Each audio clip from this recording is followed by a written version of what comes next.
The other motivation of like wanting to put myself out there and try more things is because I already told my dad, I was like, I feel like I'm gonna die if I stay here. Like, I just really do. I don't know how to describe it. Maybe, and again, emotional, so it's not like super literal, but it's something inside me cannot handle staying here any longer. And if I choose to stay here any longer, I've betrayed myself. And I didn't know what I needed. I didn't know where I was going in terms of like school. Like, I knew I needed to go to school because that was my mentality since middle school. I knew that I needed to enjoy some part of my life and not just be working and doing stuff and then also suffering unnecessarily. So I just made a point in my head that that was just what it is. And it was already like that with the schooling thing. So the next step, right? So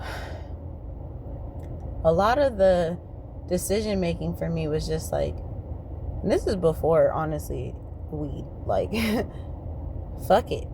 Because everything you sit down and plan. Let me just tell you this quick story. Like I said, was thinking about college since middle school. My dad's like, not, in this mentality of like, you need to know, like, that is on you to go to college kind of thing. Like, you have to put in the work, blah, blah, blah. And I'm thinking he's like, academically make sure that you are an option that's really good, blah, blah, blah. But what I found out later, because I got accepted into Laverne University in California, and I wasn't able to go because they gave me a lot of scholarships, but I didn't get full ride scholarships. And my dad wasn't comfortable helping me with the whole, it was a payment a month to continue to be there with everything else being covered. And so, in hindsight, get a job, pay for it. It wasn't that much, but I had never had a job up until that point, so I didn't think like that. But anyway, the point of telling that is, when I had gotten to California, I didn't know what I wanted to do. I just knew that I didn't want to be in Washington anymore. And I was fortunate enough to live with family, so I wasn't like completely just like in the wind, flapping and fluttering, But I had the option of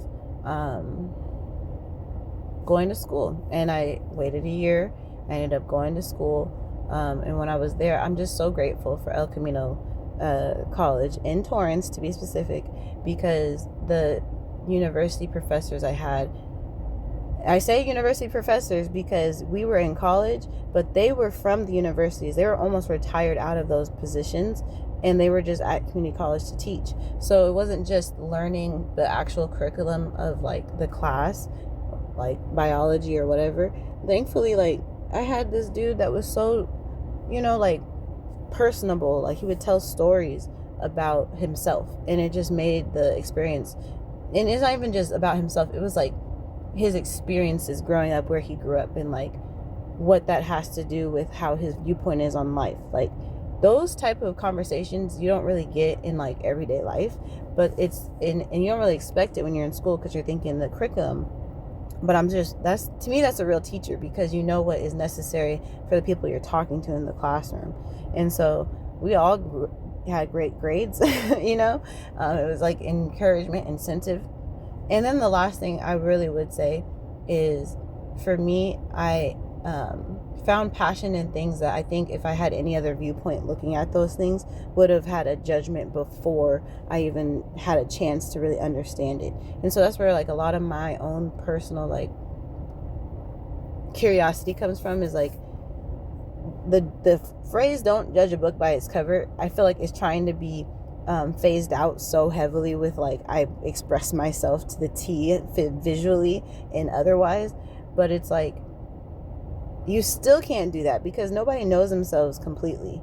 Like, they might know themselves on a daily basis, on a monthly basis, on a yearly basis, on a spiritual basis, but to really know everything about yourself, you have to be self-reflective all the time. And I think that practice of doing that can get muddled with self-obsession, and then you don't know how to distinguish what you're either wasting your time doing towards yourself or doing for yourself that is actually building who you are. And so my whole point is, if you are in a space where you feel like you have to be in self-defense of you existing, I think, one, that's not a safe place. And then two, if you are just trying to figure out your lane, you have to fight for it. That's what I did when I told my dad, like, I feel like I'm going to die if I'm here. That might sound extreme, but it's because you have to understand the severity of me needing to leave. And I think that's the thing about a lot of stuff. I'm very literal, like 75% of the time, because I like to have fun. I like to make jokes because it's easier for me to handle the seriousness of stuff.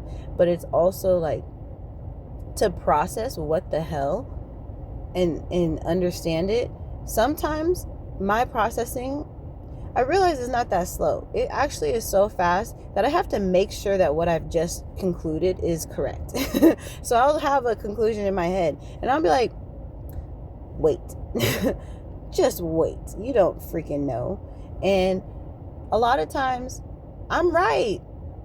For example, if I decide to put myself out there like I am currently, the odds are not so much that I'm going to get what everybody else's goal is, because I don't go off of their goal. My goal is to do this successfully and entertainingly, that if you do watch it, if you do pay attention to me in any way, you walk away feeling like, oh, okay, I've gained something about my own internal monologue or my own internal viewpoints, so that I can evaluate for myself. I have a tool now. It's not to have a belief or a thought that is coming from me that you need to hold on to, other than how to do something better. The how. Science is about the how. We're doing science. Have you ever been in a situation where you really I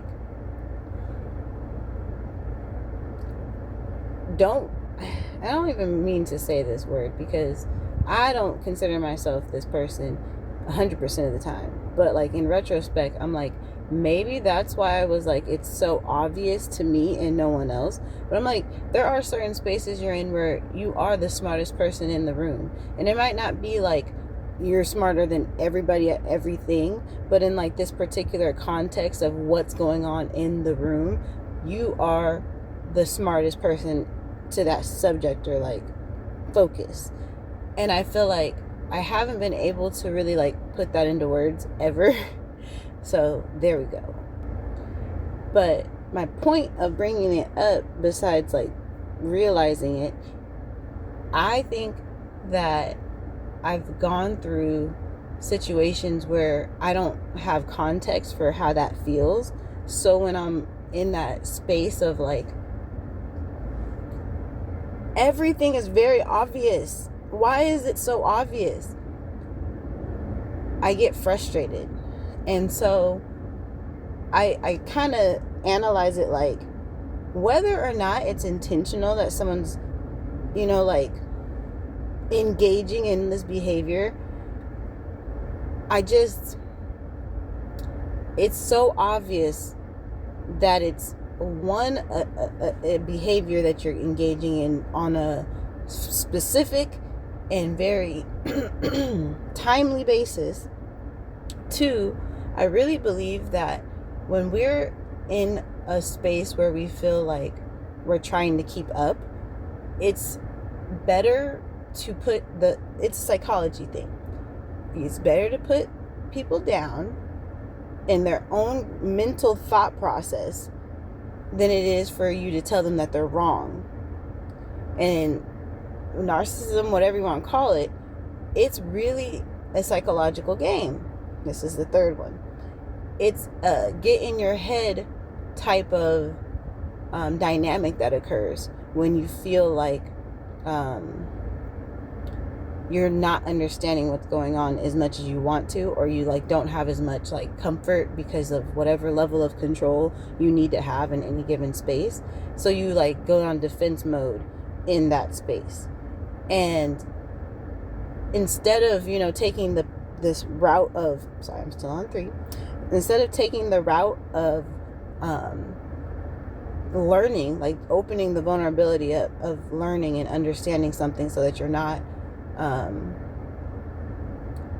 misinformed, misunderstanding, and generally like run by the emotions that fear causes when you don't know what's going on. The fear of the unknown is so real, and people put it in context of like scary movies and stories, but it's like the fear of the unknown is what drives most people's like behavior. So I really being able to be in that space and being vulnerable and comfortable to be vulnerable, that you don't know everything. And then I think the most important one for me is the ability to know that outside of this particular conversation, outside of this particular subject matter or type of understanding, learning and knowledge gaining, like community-based knowledge gaining, there is no personal viewpoints of somebody that you're trying to understand or you're trying to gain understanding from, or give understanding to. There is no judgment, because you're in the vulnerability, you're in the space of growth, that you can't have judgment in that space and grow. It just doesn't work. So to believe that is so important, because at the end of the day, how else do you grow? Like, if you have another answer to how to grow, tell me now. And for me, I don't think in context of like where I'm sitting and who am I to like have an opinion. I'll have an opinion, period. Whether I share it or have it out loud, that's up to me. But I'm not going to sit there and say that's not how I believe, if it's how I believe. Specifically in context to there's two things. One, if I really have been talking about something and I was wrong, and I'm like, okay, you give me the context to understand it, to, put my perspective out of the way, then cool. Two, you're trying to